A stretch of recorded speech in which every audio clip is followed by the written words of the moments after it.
So ito yung challenge natin, yung unang tao na maglalaro ng tumbang preso at matutumba yung 5 lata natin nandun. So 1, 2, 3, 4, 5 na lata. Nakaabang na yung bata dyan.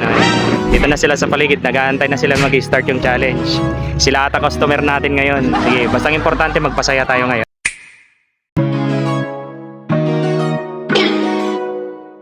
Ready ka na? Ano? Oh, gusto mo? Sige, pwesto ka na doon. Dito. Yan.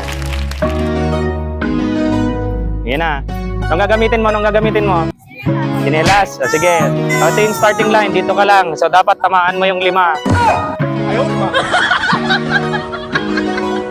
5. Okay, ready na siya guys. Tignan natin kung magagawa niya.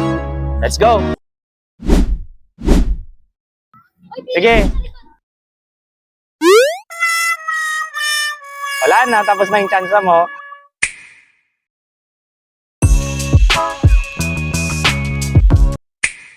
Makinig, isang beses mo lang gagawin. Pagka natumba mo yon, okay na, di ba?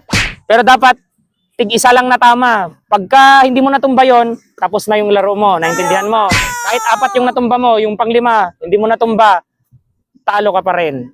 So ibig sabihin, bawat tama mo, dapat makompleto mong 5 matamaan. Naintindihan? Okay, sige, tingnan natin kung kaya niyang gawin. O, isa, kunin mo. Dapat matumba mo 5. Totoo. Pangalawa. Oy! Sige, shooter. Tignan mo yung paa mo. Sige. Oy, 3. Sige, meron pang 2. Tignan natin.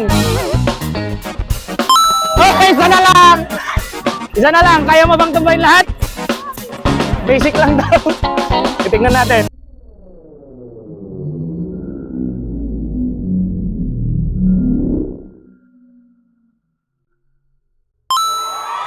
Oh!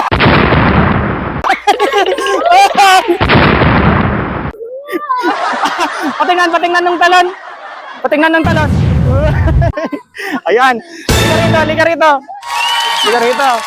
Alam mo kung magkano yung napanalunan mo? Bilangin mo. 200. So, i-share mo ba yan sa kasama mo? Bilangin mo sa kasama mo yan? Ayun.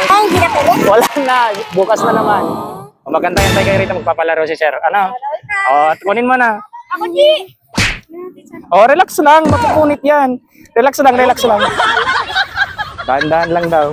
O, sige. Tulungan na natin sila. Ayun yung mga bata.